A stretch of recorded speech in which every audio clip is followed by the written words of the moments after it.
without mentorship or sponsorship, hopefully with both, but at least with one. Without either of those, in your early years, you are flying blind, and your success will be by mistake. Okay? Those are not the odds you're playing for. The odds you should be playing for are the best odds you can have to succeed. And there is no way of doing it without engaging with people who are senior to you, similarly positioned, similarly placed, understand your challenges, that you can ask. I'll tell you a really interesting one. I know you've got a lot of Muslim audience members. I get a lot of Muslim audience members who say to me, Walied, I'm a junior lawyer. How do I get out to pray Jummah every Friday? And here's a dark secret. You're a junior lawyer or a junior accountant or a junior investment banker. You're not going to be able to pray Jummah every week. Okay? I hope you can. Hope you can do it most weeks. I know it's mandatory in our faith, but the chances of you getting to Jummah every single Friday when you're a junior practitioner are very, very, very low. And the only thing that you should be really playing for is getting to it as often as you can, and then recognizing that you will get to a point where hopefully you will be running meetings one day, and you'll be able to set time aside for that. And what I like to tell folks is, for the first 5-6 years of my practice, of course I missed lots of Jummahs. But something, in the last 5 years, whenever I've missed a Jummah, shame on me. Because I get to set a lot of the meeting times, and I can work around it. I have to say, I'm sure that there's a lot of people listening to this appreciating how real and honest you're being, because it is a challenge, and this kind of segues into the topic of our podcast today, in which I wanted to ask about the nexus between faith and professional life. For many people, faith and values play a great deal in guiding the work that we do, oftentimes providing meaning and motivation to do so. For others, faith and values can be a guiding North Star when making career decisions. How have your values guided the work that you do professionally? Oh, man. Hello and assalamu alaikum, everyone. My name is Faaris Hussain, and I'm your host for today's episode of MAXCast, a podcast geared at showcasing the stories of various Muslim leaders and professionals thriving in different domains, speaking about their stories, successes, failure, and advice that they'd pass on to others. I have the privilege today of being joined by none other than Mr. Walied Soliman. Walied is the Canadian chair of Norton Rose Fulbright and co-chair of the Special Situations team. He is widely regarded as one of Canada's leading lawyers in his field, having been involved in some of the most significant and complex M&A transactions and proxy battles in the country, advising buyers and sellers, boards, style bidders, and shareholder activists. In addition, his practice focuses on restructurings, corporate finance, governance, and structured products. Walied is mandated in 2020 by the Government of Canada to chair the Capital Markets Modernization Task Force. In 2019, he was chosen by the UN Association of Canada to be its Global Citizen Laureate for his professional merit and service to the community. He was the only lawyer featured in the Globe and Mail's Report on Business magazine Power 50 list in 2017, was designated as a star lawyer by Acredus for ranking in the top 28 lawyers globally, and has been continuously recognized by the most prestigious legal rankings over the years, including Chambers and Partners and Legal 500. He also sits on the boards of Toronto Metropolitan University and the Black North Initiative Against Anti-Black Racism, and he is the chair of the board of the Toronto Sick Kids Hospital Foundation. Now, without further ado, I'd love to get into today's discussion. Looking forward to it. Thank you for having me, Faaris. Absolutely. Now, the first theme I'd like to discuss with you is kind of your rise to the top. And I'd like to go back to where it all started. Many will look at your success now, and for us, it'll be difficult to imagine that you were once a student in university and law school, subject to the many stresses that many of us today are at the start of our careers. So what are some of the key moments that you describe or decisions that shaped your journey from law school to becoming the Canadian chair of Norton Rose Fulbright? First off, I got to correct something. I don't feel like some grand success or that I've risen to the top or any of this stuff. It's actually very, very, very, very important to be careful when one sort of characterizes one's involvement at any given point in time, or even how one defines oneself, because these things they're all fleeting. They're all fleeting, and what I'm most proud of, quite frankly, is my own faith journey, my own family journey, my own journey as a lawyer, my own journey in the world of philanthropy. Those are actually the things that I'm proudest of. It really started. I went to a public high school named Clarkson Secondary School. I went to the University of Toronto at Arundel. I didn't go to some fancy U.S. school. I had the honor of getting into Osgoode Hall Law School actually at a fairly young age. And yes, there is no question, if the older me was speaking to the younger me, I'd be saying, just put your head down, get to work, don't worry, it's all going to be all right. I think one of the things that young people particularly get overwhelmed with in the early parts of their career is not knowing exactly where they're going, worried about making mistakes. And the reality is, of course, you're going to make mistakes. Of course, things aren't going to go right. Of course, it's going to be really stressful. Head down, hard work, and with a little bit of prayer and a little bit of wind in your sails, as quoting my good friend Prem Watsa, who used that phrase at an event not too long ago, and you'll be perfectly fine. I really liked the part about noticing that everything's fleeting, because at the end of the day, we all, it's really how we give back that really matters. And we're going to touch on that later. So thank you for mentioning that. In terms of, navigating that process and, making those progressions in your professional development, what would you say were some of the biggest challenges you faced early on in your career and professional development, and how did you overcome them? There's no question that the biggest issues I had to overcome were a lack of sustained mentorship and sustained sponsorship. I know I made a lot of mistakes as a young lawyer that were just based on things I didn't know. I'll tell you a really stupid one. I didn't know in my first semester of law school that to get into a top law firm, you had to have top marks. It almost, I'm sure some of your people listening to this must be laughing. And I remember distinctly a young woman, her name was Alana Lyons, and I remember Alana looking at me and telling me, "Are you like some kind of idiot? Like, do you not see everybody else studying? Like, you're not going to just get a job at a top law firm by having connections. You only can get there by having top marks." I didn't know that. And so I think, particularly if you come from a background where, you don't have a lawyer or an accountant or a business person or an entrepreneur that's a member of your family, seek people out. 23 years ago when I got to Bay Street, there were very few people who looked like me, and there were very few people that I even understood how to engage with.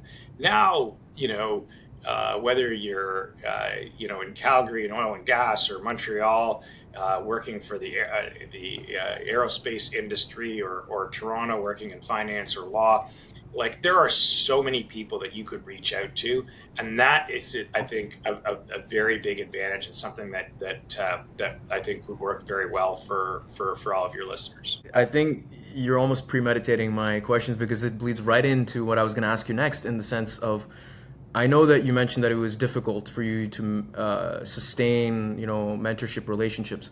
How was cultivating meaningful mentorship relationships that did end up coming along important for you early on, or maybe even the middle level of your career, and even now? And if so, could you give an example through a personal anecdote? Look, I think the answer is in every way I possibly can. And so let me give you some examples. As lawyers, we do something every day called docketing, which is putting down the amount of time that you worked on a file, and then that's multiplied by your hourly rate, and that's what the client gets billed. And lawyers all over the world really just sort of estimate the amount of time that they worked and they put it in. And that's sort of the accepted approach. I'll tell you, I remember distinctly, probably in my third or fourth year of practice, reading in our faith tradition how overcharging somebody is actually a major sin. And that changed how I docketed. I literally feel fearful every day of over docketing. And as a result, I probably under docket. But it doesn't actually matter, because what's guiding me is making sure that I don't ever over docket on something. I'll take it the other way. We live in a secular system, and it is against our faith to be sitting in a room where alcohol is served. I take clients out regularly, and there is alcohol served, and I pick up the bill. And so and that's just a practical reality, and there is nothing that I could do. But I obviously, by the grace of God, I don't drink, but my clients do, and I have to respect that. As you know, or some of your readers may know, or listeners might know, there are ordinances against the use of interest-based products. Again, like our system our entire finance system is based on components of every transaction being debt financed. So you're either going to get in the program and understand that there are beautiful parts of our faith tradition that you should adhere to, i.e., don't over docket, which is a form of theft. And then there's other things where you just have to be practical. And if you're not practical, you're not going to be able to succeed in the system. Those are difficult lines to draw, very difficult, and different people will have different ways of doing them. And frankly, I respect everybody's approach that they use with the full spectrum that's out there. I have Orthodox Jewish clients who wouldn't shake hands at a meeting with somebody from the opposite sex.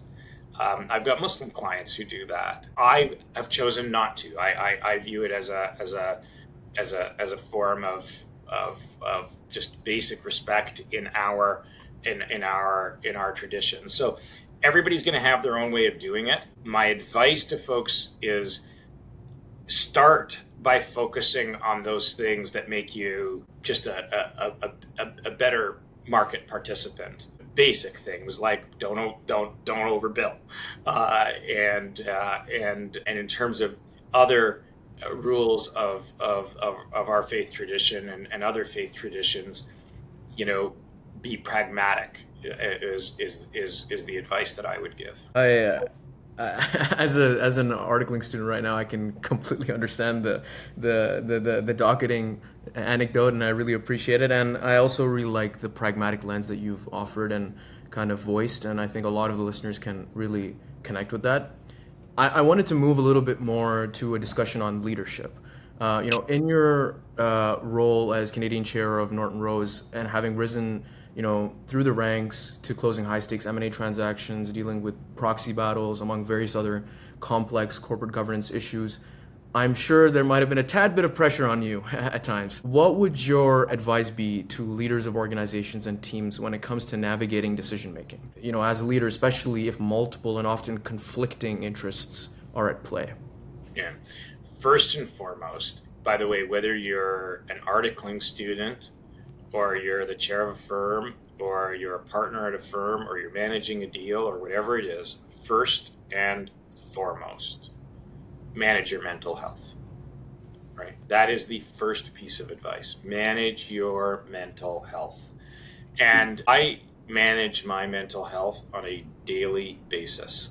and I am not afraid to talk about that, and I encourage the dialogue around it. I manage my mental health in two ways every day. Number one, I run every single day, 365 days a year. I don't remember the last day that I missed. Even if I've had 3 hours of sleep, even if I'm traveling and just landed and there's a meeting an hour and a half later, even if it's just 20 minutes, I run every single day. And I find that gives me an immense amount of peace. And I focus on that religiously. The second thing is, in our faith tradition, we have some members of our faith tradition have 3 parts of the day where they make prayers. Other people have 5 parts of the day where they make prayers. I do 5. I take them as seriously as I can. I'm not, I don't run to the mosque unless I'm able to. I don't spend 20 minutes. I spend 5 minutes, 6 minutes, 7 minutes. Rarely does it go to 10.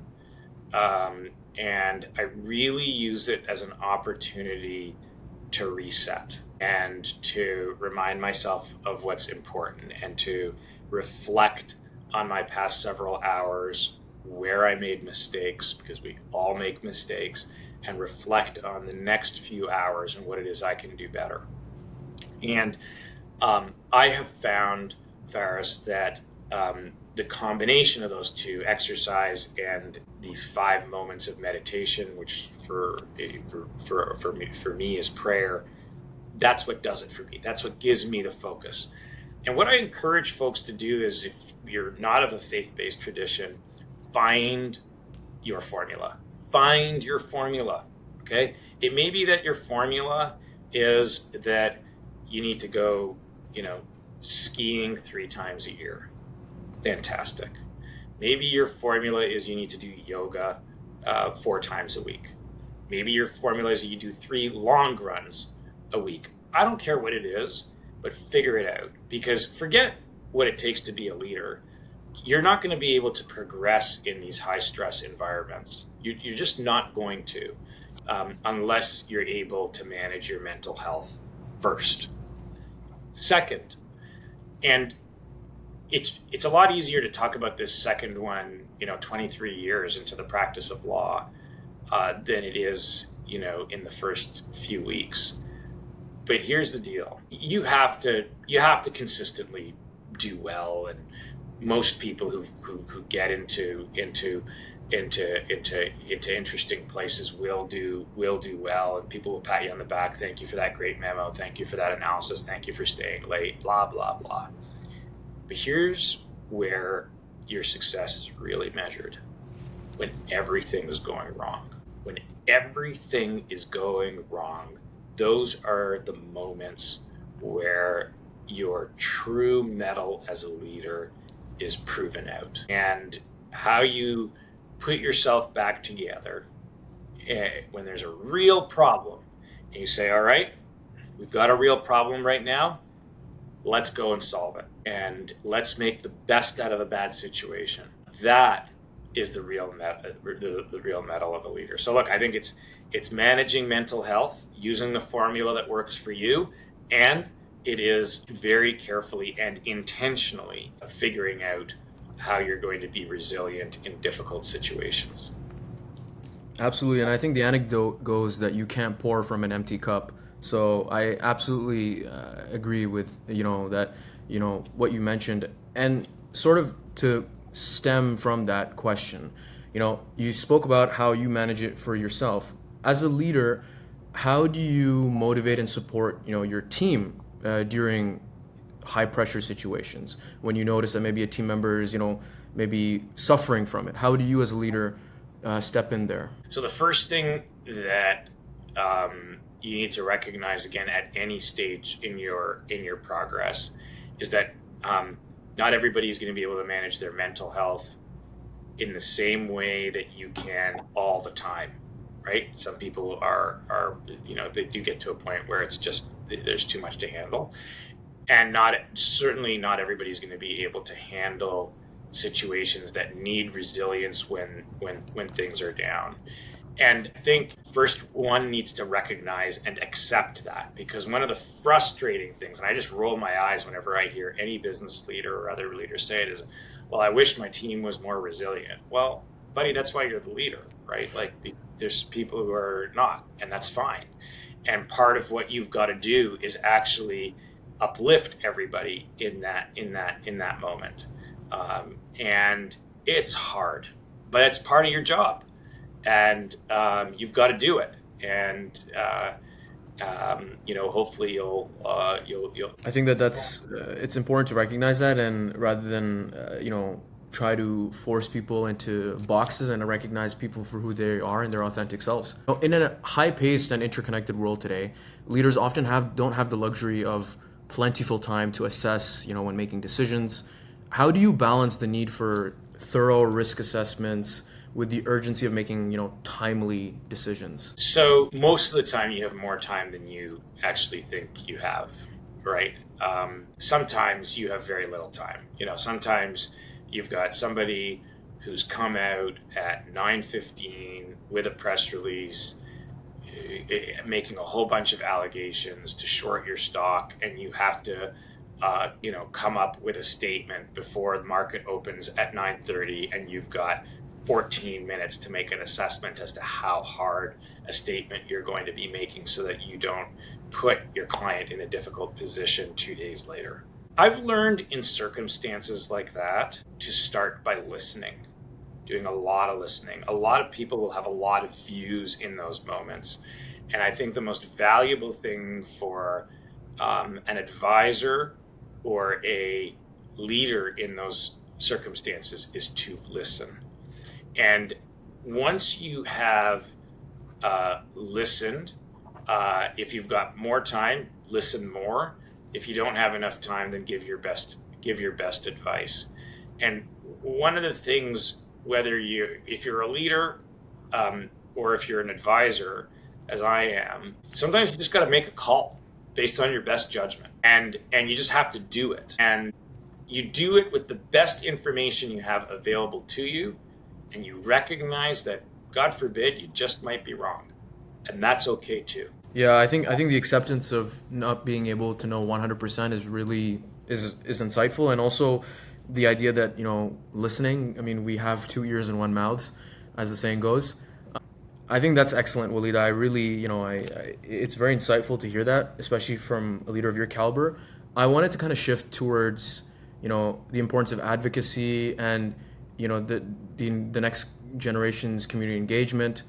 To be designated as a star lawyer and listed with various accolades from prestigious rankings that are no doubt impressive feats. But as you hinted earlier, that isn't what really drives you. It's really the idea of giving back and community engagement. What community-related initiatives were you a part of, or are you a part of, that bring you joy and fulfillment?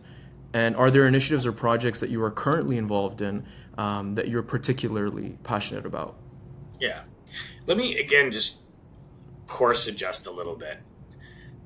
There isn't a professional that isn't happy about being recognized by peers, right? Like, of course you're happy about that. There's nothing wrong with that.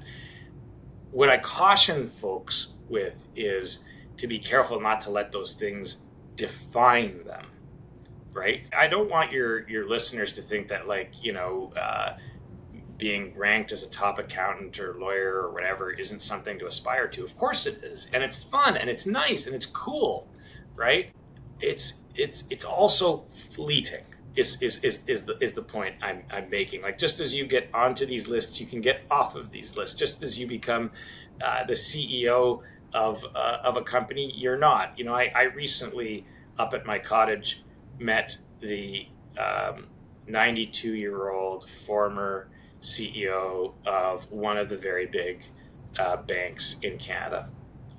And this guy in his day was the most important name on Bay Street. And, he's 92 now, and he's breathing through a breathing machine, and he's just sitting on his dock on his iPad. And that whole part of his life is fleeting. If I was to even mention his name, none of your listeners would even recognize who that was. But that person was a really, really important person when I was starting my career, right? So that's why these things are fleeting, right? Now, we move on to the not-for-profit, philanthropic sector, all that sort of stuff. And again, I want to just be real with your listeners for a second. Why get involved in these things? So first off, in our tradition, we have a very beautiful saying that, what is the reward for good but good, right? And so like we get involved in these causes because of the end of good being the end in itself. Okay, that's why being involved in these things is interesting to start with. But I'm going to give you a very selfish reason why your listeners should get involved in not-for-profits and other charitable organizations and this sort of thing. And I didn't know this until years after I got involved, and that is, it's actually made me a much better lawyer. It's made me a much better human being. It's made me a much more aware person. And I'll when I say those three things, I'll give you the example of Sick Kids. I got onto that board about a decade ago, and I remember when it was my first not-for-profit board. I had done a couple of other small things, but it was the first sort of significant one. And you get so caught up in your own field that you think that the most important thing in the entire world is the deal that you're working on that's gets some mention in a story that's on the globeandmail.com for a couple of hours at the top, and that's clearly the most important thing that's happening in the world. Here's what I learned when I got onto the Sick Kids board, and it was a shame for me at the beginning. 500 meters away from where me and a whole bunch of people thought we were doing the most important things in the world, 500 meters was an institution where there was incredible grief with a child dying beside his father, incredible joy with a mother with her son or daughter learning that they're now cancer-free, incredible human achievement where a scientist sitting in that Peter Gilligan tower finds the gene code for some rare disease and is now able to announce it so that a cure can be found 5 years from now. That is all happening 500 meters away. And you want to know what I thought? I thought that the Sick Kids Hospital was a place where kids who were sick went to, get casts. What a shame. What a shame. And I can assure you, boy, I will never be able to give sick kids what it's given me. Ever. I'll never be able. I could volunteer 1,000 hours in the next 3 years as chair and donate a ton of money. I will never be able to get out of Sick Kids what it's given me. And I would encourage all of your listeners to find that opportunity in their lives as well. Absolutely, and I really appreciate the example of Sick Kids. I myself have a personal connection with it. Unfortunately, in this field of grief, but it definitely underscores the idea. I think it's in our tradition, Imam Ali, who says that there is one day that is for you and that there is one day that is against you. And I think the idea of charity and doing work for the community gives that grounds an individual, and I definitely appreciate that sentiment. To branch out from that, how do you, Walied Soliman, keep yourself focused and driven to do more, both professionally and for your community, especially when we live in a professional day and age when there's all kinds of things grabbing your attention, trying to signify its importance? Look, almost all members of our community, which is what I think this podcast is focused on in the Muslim community, almost all are first-generation Canadians, right? I'm blessed with having kids now who get to say their grandparents were immigrants, which is a very cool and a very, very different thing. But all of us are either the children of immigrants or we're every single one of us knows a family member with the exact same gene pool who is doing something completely inconsequential in Egypt, in Pakistan, in Indonesia, wherever. They're farming, or not that that's inconsequential, but they're doing something that certainly doesn't bring out their full potential. And there's many of them that are not working. I have many cousins in Egypt that are not working, and have no prospect of working. And they're the same darn gene pool as me. So every single one of us in this country, every single child of an immigrant, every single descendant of an immigrant in this country has won the most ridiculous life lottery out there. And for us to then get here and just, kick back, enjoy life, want to learn more about work-life balance, what a shame.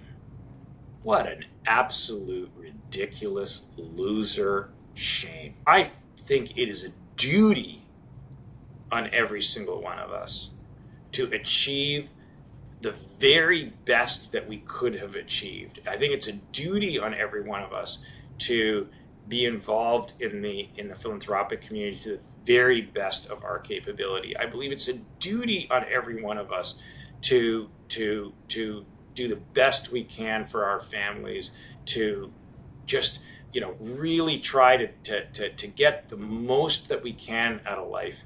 And I'll tell you something else.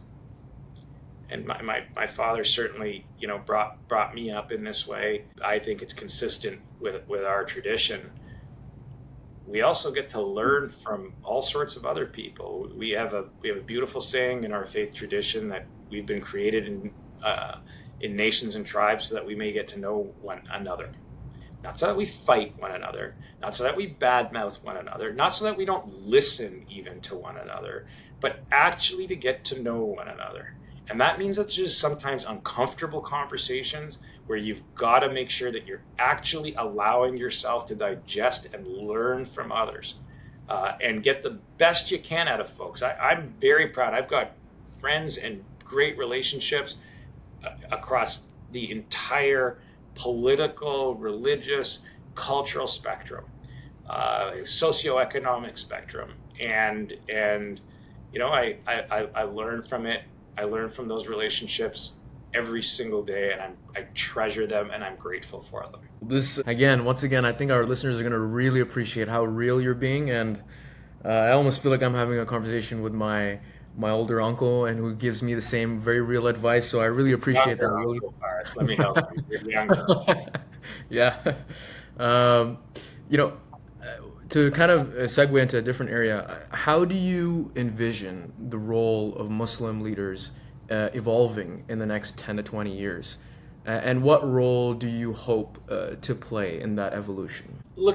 I think that, I grew up in a generation where, I watched, if you're in your 40s or 50s as a Muslim Canadian, every one of us have stories of our parents struggling in Canada. Every single one of us have stories of struggle, and the goal was to have stability in the next generation, which is why there's so many doctors and pharmacists and engineers and like these jobs, and there was very, very little emphasis put on entrepreneurial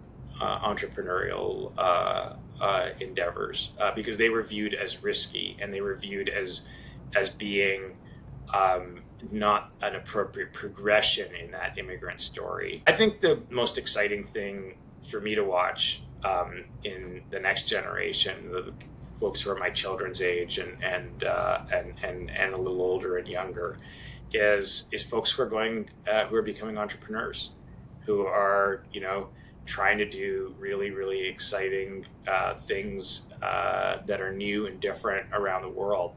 That's really exciting. By the way, that's where real wealth is created. You don't become very wealthy as a lawyer or a doctor or an accountant. I hate to break that to you, Faaris. Maybe I should have told you that. If you do perfectly fine, but it's not how you create wealth. You create wealth by being a business person. By the way, that is a tradition in our faith. I love reminding this to folks over and over and over again. Prophet Muhammad's wife was not just a businesswoman; she was a very successful businesswoman. In fact, she was a very successful businesswoman who employed the Prophet Muhammad. So this is not like for guys, right? Like the tradition was for a woman to be a huge success, and I always tried to kind of like just think about it in my mind. Like, this woman was such a huge success that she employed a successful businessman to work for her in one of her business divisions. Just think about that. That's pretty remarkable. So I'm pretty excited about that. What's my own role? I don't know. Honestly, I have no idea what I'm doing next month. I love being a lawyer. I absolutely love being a lawyer. Being a lawyer, it gives me the highest happiness. If I didn't need money, I would do it for free. That's how much I love. That's how much I love being a lawyer. That's how much I love being an advisor. Maybe I can offer something to some of those young rich entrepreneurs. We'll see. Well, I mean, it's a bit too late for the lawyer versus entrepreneurial. Well, who knows? You're young. You could do the switch anytime, buddy. Well, I'll definitely give you a call. I'll for a few years. Absolutely. Kind of wrap up our discussion. I wanted to ask you, for those of us that are passionate about giving back and becoming leaders of our respective communities, what would be the biggest piece of advice that you'd give? Start by becoming a success yourself. Period. Full stop. That's where you need to start. You need to start by focusing on yourself. I didn't join the Sick Kids board as a first-year lawyer. I joined the Sick Kids board when I was a junior partner. Right? I was already a partner at the firm. You've got to focus on different things at different moments in order to find the place where people are going to want you to be around the table. And you could either be a person who is able to provide advice, able to cut a check, able to procure people to get checks, but whatever it is, if you're going to give back, you got to start by being a success yourself. And so find your formula. I don't care what it is. I told a young woman who I was mentoring a few weeks ago, and she had just gotten a job that she was pretty excited about. And I said to her, look, I said, you're a really, really smart woman. This is a great job. But frankly, I would rather that you started a cleaning company and that you started by cleaning homes yourself and building a cleaning conglomerate than continue down the road in a job that doesn't have, sort of great prospects, unless it's something you really, really, really, truly enjoy. And that was my advice. And so, I think build yourself, be a success, and then give back. Walied, it has been an absolute pleasure to have you on and speak about your experience. And I'm sure that our listeners have gained a great deal of insight from your experiences. And, here's to hoping that the future is bright for our community and for Canada. And again, thank you for taking the time. And to our listeners, we hope that you enjoyed this episode. Please keep an eye on Spotify and on MAXCast social media networks for further episodes. And Walied, thank you so much for your time. My absolute pleasure. Thank you for doing this. I think it's a great community initiative. We'll speak to you soon. Thank you.